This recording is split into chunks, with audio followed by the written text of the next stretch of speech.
Arkadaşlar tekrardan merhabalar. Örgülüm YouTube kanalıma hoş geldiniz. Bu videomda sizlerle birlikte bakın şöyle mini bir çanta çalışması yapacağız. Anahtarlık çanta olarak da geçen çantamı sizlerle birlikte detaylı bir şekilde yapmış olacağız. Evet, bakın bunun için hemen malzemelerimi tanıtayım. Şöyle bir rafya ipim olacak. İster rafya ipten, ister kağıt ipten veya makrome ipten de çalışabilirsiniz. Farklı ipler de deneyebilirsiniz tabii ki. İpimi arkadaşlar şöyle 3,25 numara tığım var benim. Siz 3,5 numara ile de örebilirsiniz. Bunun haricinde dikiş için misina ipime, hayalet ipime ihtiyacım olacak. Ve kenar kısmı için anahtarlık olacağından dolayı anahtarlık çanta tarzında hemen şu kenara tutturacağım bir tane zincirim var. Ve etamin iğnesine ihtiyacım olacak kenarlardan ip yürütebilmek için. Evet, bunun haricinde de şöyle bir fermuarım 14 santim uzunluğunda ve geriye kalanlarda zaten arkadaşlar ipimde, örgümde detaylı bir şekilde paylaşmış olacağım. Bunun haricinde de kullanacağım malzeme yok. Kafanıza takılan herhangi bir soru da yorum kısmına tabii ki de yazabilirsiniz. Elimden geldiğince yardımcı olurum.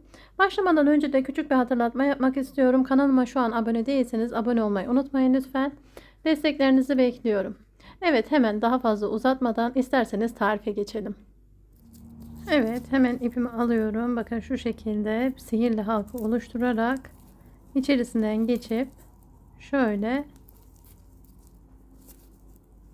bir tane sık iğne yaptım. Toplamda buraya 1 2 3 sık iğneleri çok sıkmayın. 4 5 adet sık iğne yaptım. Şuradaki ipimden çekerek halkamı daraltıyorum. İkinci sırada bakın herhangi bir kapatma işlemi yapmıyorum. Direkt başlayacağım. Burada şöyle sık iğnelere batmak yerine altındaki V şeklinde duran yuvalara batacağız. Tam orta noktadan geçerek şöyle ilk sık iğnemi yaptım. Hemen buraya bir işaret takıyorum. Aynı noktaya bir tane daha sık iğne yapacağım. Bu 5 tane yuvaya arkadaşlar çift batarak toplamda 10 tane sık iğne taşımış olacağız. İkinci sıramızda 1, bakın aynı noktaya batıyorum tekrardan, 2, bir sonraki yuvaya batıyorum,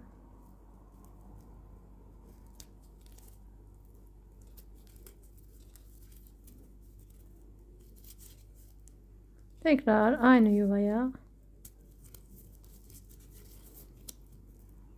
bütün yuvalara çift batıyoruz.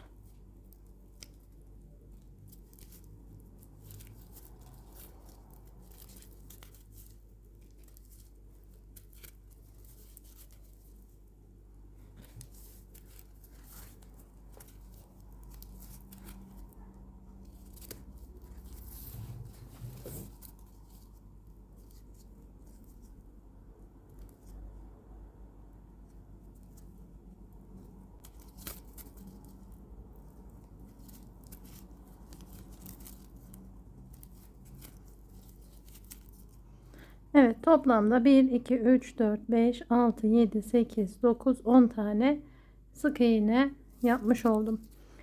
İşaretimin olduğu yere şimdi 3. sırama geçiyorum. Bir çift bir tek yapacağım. Hemen buradan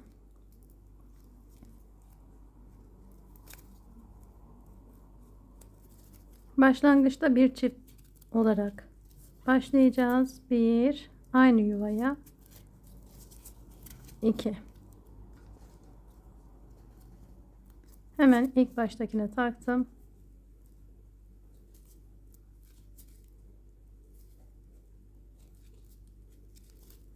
Bir sonraki yuvaya tek battım. Bir sonraki yuvaya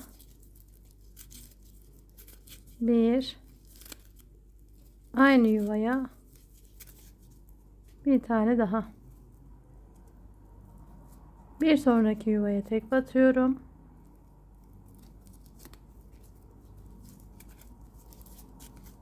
Bir sonraki yuvaya çift. Bir çiftle başladık. Bir çift bir tek olacak şekilde sıramın sonuna kadar geleceğim. Bu kısma çift battım. Hatta şöyle göstereyim. Buraya en son çift batıyorum. Sonra en sonki yuvamıza tek girişimizi yapmış oluyoruz. Toplamda 3. sıramda 1 2 3 4 5 6 7 8 9 10 11 12 13 14 tane ilmeğimiz olacak. Şimdi tekrardan bakın, giriş yaptığım noktaları gösteriyorum. Arkadan tam ortadan gireceğiz. Burada şimdi burada bir çift iki tek yapacağız arkadaşlar. 4. sıramızda şöyle bir çift, ayrı ayrı bir,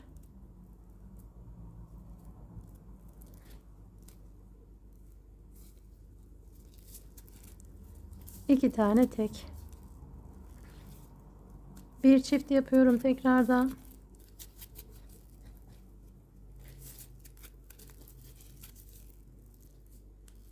Ayrı ayrı iki tane tek.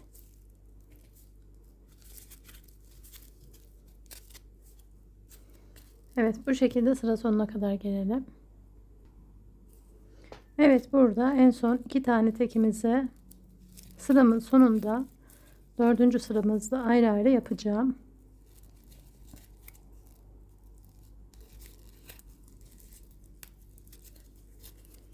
Evet, toplamda burada 2 4 6 8 10 12 14 16 18 20 tane ilmeğim var. Şimdi 5. sırama geçiyorum. 5. sırada bir çift 3 tek yapacağız. İşaretimi tekrar yerleştiriyorum. Aynı noktaya tekrar batarak buraya bir çift,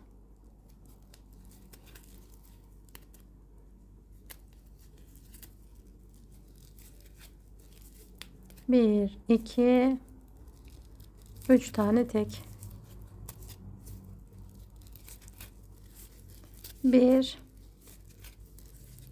bir çift, 2 aynı noktaya, 1 2 3 tane tek, bir sonraki yuvaya, 1 aynı noktaya, 2.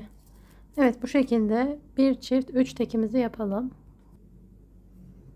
Evet, sıramın sonunda toplamda 25 adet ilmeğim olacak. En son çiftimi yaptım ve geriye kalan 3 ilmeğimi de gösterdiğim noktalara batarak örüyorum.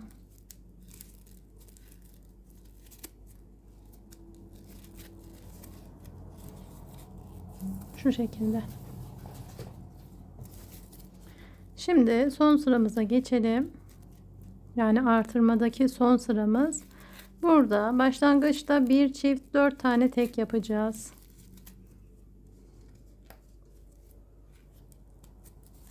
Şöyle bir çift,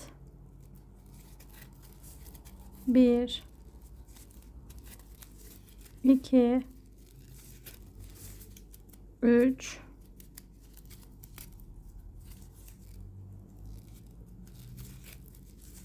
ve 4. Bir sonraki yuvaya çift batıyorum.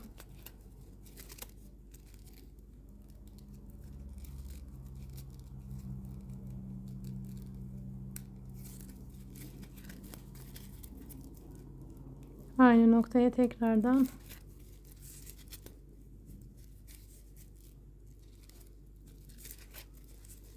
burada 1 2 3 4, bir sonraki yuvaya tekrar çift batıyorum. Sıra sonuna kadar yapıyorum hemen.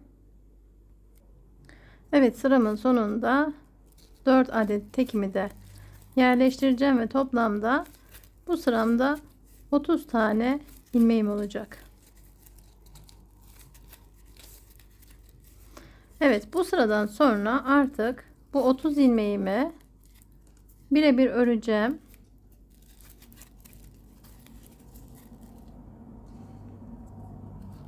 İşaretimi yerleştirdim.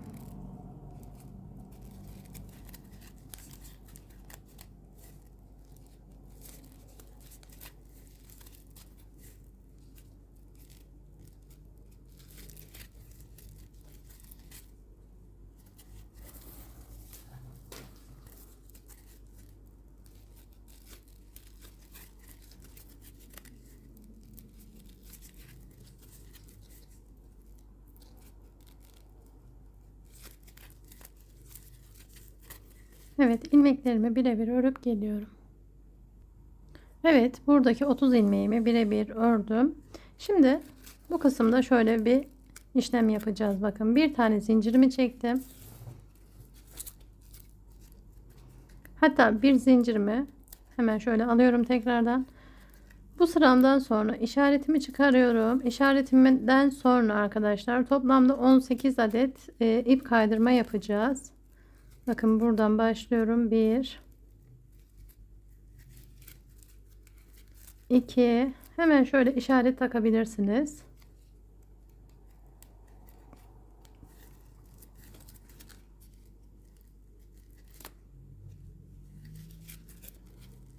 3, ilmeğinizi çok sıkmayın. 4 5 6 7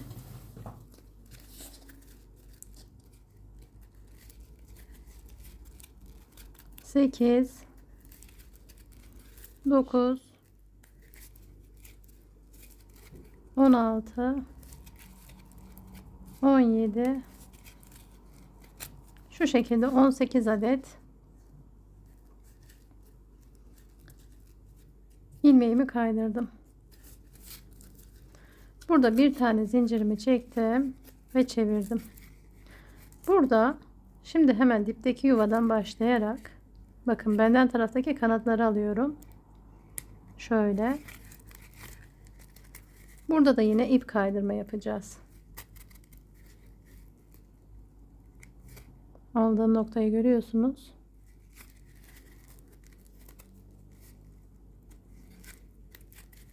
Evet, burada işaretimin olduğu noktaya kadar geldim. En son burada da işaretimi çıkarıp bir tane daha ip kaydırma yapıp ipimi keseceğim. Hatta burada ipimizi kesmeyelim arkadaşlar. Dikiş payı bırakalım burada. Şöyle bir dikiş payı bıraktım. Şimdi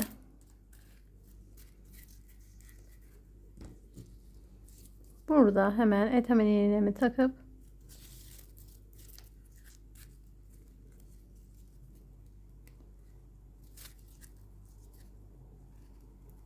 buradan şöyle bir burayı kilitleyeceğim.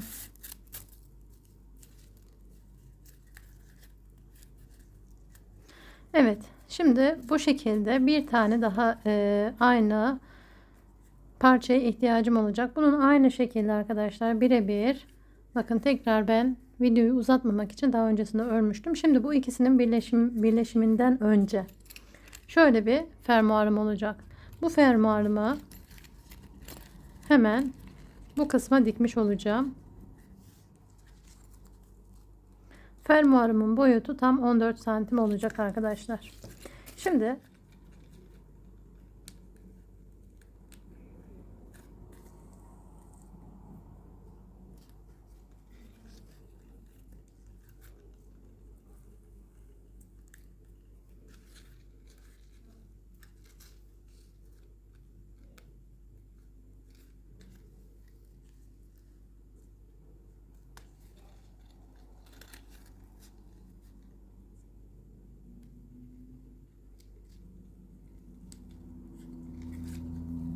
Evet arkadaşlar, bu kısmı bakın şöyle diktim, göstermek istiyorum. Öncelikle şurayı dikmeden önce isterseniz şu kısmı birleştirelim. Hemen bakın ipimi, dikiş ipimi bir kenara bıraktım.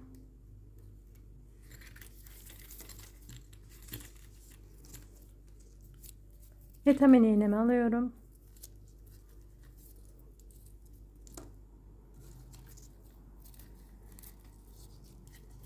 Karşılıklı gelen ilmekleri birbirine denk getirerek birleştireceğiz.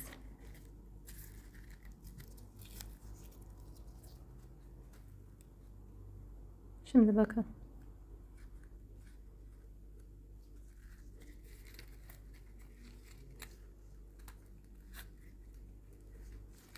Buradan karşı taraftaki ilmeğe geçerek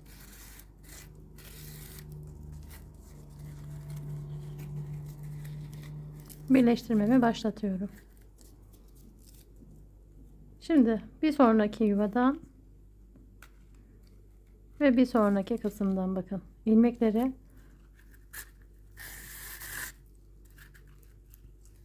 bu şekilde alarak birleştirmemizi yapacağız. Buradan giriyorum. Buradan girdim.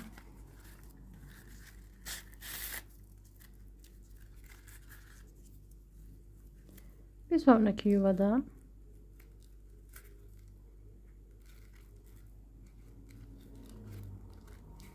bakın şuralara batmayacaksınız arkadaşlar. Buradaki ilmeğin benden taraftaki kanadını almaya çalışın. Tekrar buradan ve buradan.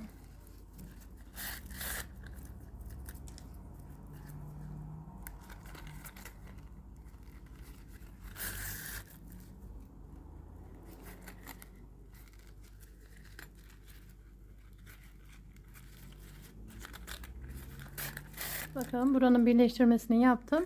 Şimdi karşı taraftaki fermuarda dikmek daha kolay olacak. Hemen şöyle düzenleyelim.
Evet, burayı da bakın şöyle olacak şekilde dikip geliyorum. Evet arkadaşlar, bakın bu şekilde dikişimi yaptım. Açtığımda gayet hoş, güzel bir çalışma oldu. Buralardan tekrardan ben tabii ki de misina iple geçeceğim. Buralar daha temiz ve düzgün durmuş olacak şöylece. Sadece hani dikiş mantığının nasıl yapılması gerektiğini gösterdim. Gayet yuvarlak bir formda bakın bu şekilde çıkarmış oldum. Evet, bunun haricinde bakın isterseniz gümüş rengini, isterseniz gold rengini tam şu kısma tutturabilirsiniz. Bu şekilde mini çantamın, anahtarlık çantamın tarifini vermiş oldum. Evet arkadaşlar, videomun sonuna geldim. Bir sonraki videoda görüşmek dileğiyle. Kendinize iyi bakın. Hoşça kalın.